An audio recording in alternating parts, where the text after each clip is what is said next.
Mill, Hampstead. Hemel Hamster. American can say about. Hemwell, Hempstead. Hempstead. Hempstead, oh, not Hampstead, Hempstead. This is Fred Beck from Fred Talks Fighting. I'm joined by This is, you're getting nervous.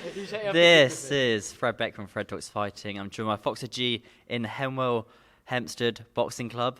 That's correct. I said the name right. Fox, you just witnessed a good 5-round spar with a 5-minute last round. Quite competitive rounds. Took some big shots. Oh, absolutely. That's Sydney. Shout out Sydney. He's definitely one of the top sparring partners in the camp. Always a good war with him. We go back and forth. Just really unload the bombs on each other's dome pieces, really. It wasn't really much of an amateur spar, more of a kind of pro-styled spar. Oh, yeah, we're professional. We're not After a spar like that, do you ever get headaches? Does your head hurt after taking so many shots? Yeah, absolutely. But that's part of the game. By the time I'm 50, I'm not going to be talking English. But it's all worth it. I'll be a successful Misfits superstar by then. So I don't really care.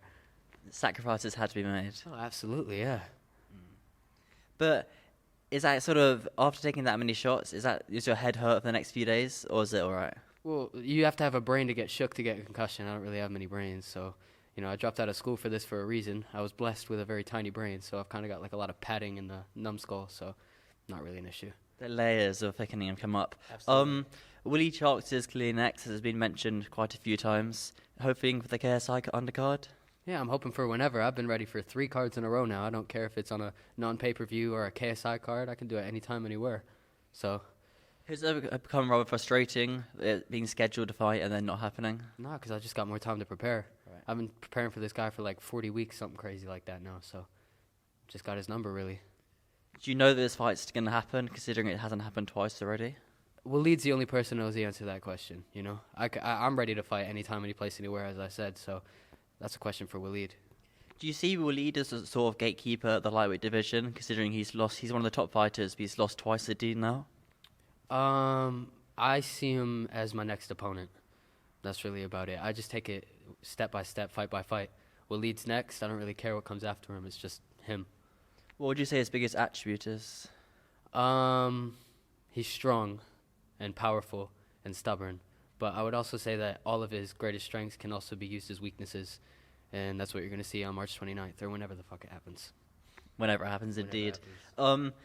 For Walid Sharks, obviously you're known as one of the kind of power punchers, kind of up and coming. Walid Sharks has been around for some time. Is this sort of kind of changing of the guard, passing of a torch almost, as a lot of people might see it as? What torch does Walid hold? He lost to Dean twice.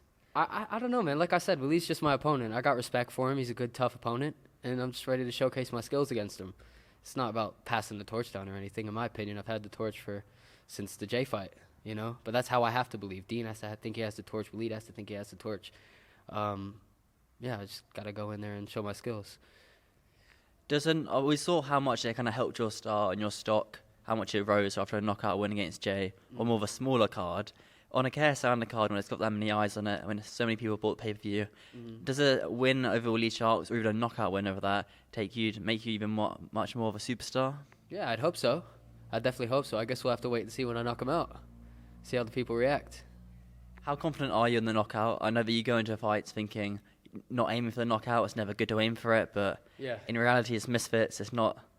You do want to make sure you steal the show. Yeah, no, absolutely. I mean, you always go into it with 100% confidence. I know what I can do because I've done it millions of times. I've done it to countless people. So I'm just prepared to go in there and do what I know I can do. That's it. I like it indeed. KSI, Dylan Danis. No one saw us coming. KSI saying, we'll never let Dylan Danis back on Misfits. Yeah. Bit ironic, Dylan Danis is back already. Only a year and a half later. Yeah. Do you reckon Dylan shows up? That's one of the questions everyone's asking. Yeah, I think Dylan will show up. I've been one of the few people I think that have been excited for this. Not necessarily for the fight. I think that a lot of people are upset about Danis as an opponent from a boxing standpoint. I'm just excited for the build-up, man, because I know that there's going to be classic Misfits moments, classic promo, coffee over the head. You in a scrap with Dylan Danis and Anthony Taylor. So, yeah, I'm just excited for the build-up. And, yeah, Dylan will show up, man. There's too much money on the line. There's too much money on the line the first time around, though. Yeah. Oh, shit, that's a good point, actually. I don't know, man. I think he'll show up. But, he'll show up. I don't know. It got very personal, Dylan Danis and Logan Paul the first time around. Does it get that personal with Dylan and KSI? I think they're going to try and make it that personal. Yeah, I think it's already quite personal because of the coffee thing. But one thing that KSI does that I think is quite good is he keeps his personal life kind of off the internet. Mm-hmm. You know, like nobody knows what his girlfriend looks like. So I little things like that I think are going to keep it from getting as bad as the Logan fight did, or at least I'd hope so. But yeah, I still think there's going to be good digs at each other. I mean, you already saw KSI bring up the tweet about Dylan's dad, which was nuts. So I think it already is getting there, to be honest. Yeah. And does KSI really need a knockout win here? Does a decision win not really convince the people of his skills, considering that Logan won the decision? Well, Logan got the decision against Dillon. Yeah, I think it does have to be a stoppage for sure. I mean, you're picking an opponent that a lot of people are saying is easy. I understand there's a lot of pullouts, but it's what the people are saying. This ain't even just my opinion. It's just what the people are saying. More important than one. People outweigh me. He does have to knock him out just based off of the reaction to this fight. If you're going to get clowned for taking a fight, you better get him out of there. Yeah. You better get the highlight reel knockout. It's Misfits, you know. You don't need any more kind of boring decision wins. Other than that, any other fights you're looking forward to? Darren versus Darren? The gorilla versus the dentist? It's always exciting to see Till in there. I don't really know who he's fighting. I don't know the guy too well. But yeah, like you said, Darren versus Darren. I got Till. I'm becoming a bit of a Darren Till fan. Yeah. Were you surprised how convincing that win was against AT? How he completely shut AT down? And AT came up to heavyweight on how many weeks' notice? 3 weeks' notice. I think that people should be just happy with the performance that AT put up. Huh? Yeah, that's what I'm saying. AT was full of water, man. But yeah, I mean, AT's never been stopped before, so obviously it's impressive to see a guy like that come into the scene and get a KO over him. But man, I'm just proud of AT. Bust his nose up. Did well, man. Did really well. Certainly. We'll see him back on the scene shortly. Just one last thing before I let you go. We saw Dean the Great, a person who you could be fighting in the future, fight Puli Arif in Miami on Aiden Ross's undercard. What would you make of Dean's performance there in Puli? What'd you make of Puli's performance? That's what I'd say. Puli Arif, man. Every single fight he gets, he doesn't always get the win, but he always puts up an upset at least. I don't think you could say Dean got the decision, but I don't think you could say that Puli lost that fight. I'd say that Puli Arif is coming onto the scene, and I got Puli coming through with a redemption very soon. Yeah, man.